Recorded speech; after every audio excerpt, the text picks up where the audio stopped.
কালীঘাট মন্দিরে পৌঁছলেন এনএসজি আধিকারিকরা। 3 দিন ধরে কালীঘাট মন্দির প্রাঙ্গণে নিরাপত্তা ব্যবস্থা খতিয়ে দেখবে এনএসজি আধিকারিকদের সঙ্গে রয়েছেন কলকাতা পুলিশের অফিসাররা।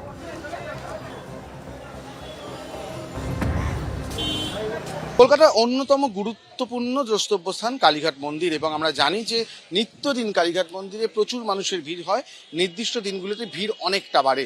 কালীঘাট মন্দিরের নিরাপত্তা এবং অন্যান্য যে ভাইটাল ইনস্টলেশনগুলো সেগুলো খতিয়ে দেখতে এনএসজি কমান্ডো বাহিনী এই মুহূর্তে কালীঘাট মন্দিরে 3 দিন ধরে তারা কালীঘাট মন্দিরের বিভিন্ন অংশের নিরাপত্তা সেগুলোকে তারা বিশ্লেষণ করবেন। মন্দির কমিটি তারা তাদের তরফ থেকে কি ব্যবস্থা নেওয়া হয় সেগুলো যেমন জানাবেন।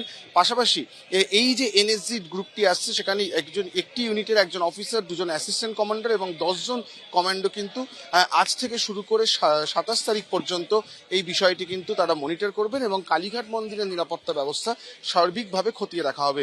কলকাতা পুলিশ, এসটিএফ এবং কলকাতা কমান্ডো ইউনিট তারাও কিন্তু এই যে খতিয়ে দেখার যে পদ্ধতি তারা অংশগ্রহণ করছেন, কারণ তারা যেহেতু কালীঘাটের মন্দির চত্বরে যদি কোনো রকম নিরাপত্তাজনিত কোনো ক্রাইসিস তৈরি হয় সেটার জন্যই কিন্তু এই যেমন কালো পোশাক পরে এনএসজি কমান্ডো যাকে আমরা দেখতে পাচ্ছি এরকমও কিন্তু কমান্ডোরা আসতে থাকবেন।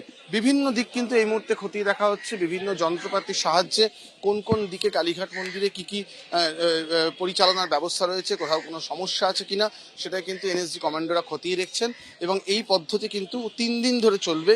3 দিন ধরে তারা মূলত কালীঘাট মন্দিরের নিরাপত্তা পরিচালন ব্যবস্থা সেটা খতিয়ে দেখবেন, যাতে এরকম একটি দ্রষ্টব্য স্থান যেখানে লাখ লাখ মানুষের ভিড় হয় নির্দিষ্ট দিনে এবং তাতে যাতে সেই সমস্যাগুলোকে এড়িয়ে চলা যায় সেটাই কিন্তু মূল লক্ষ্য।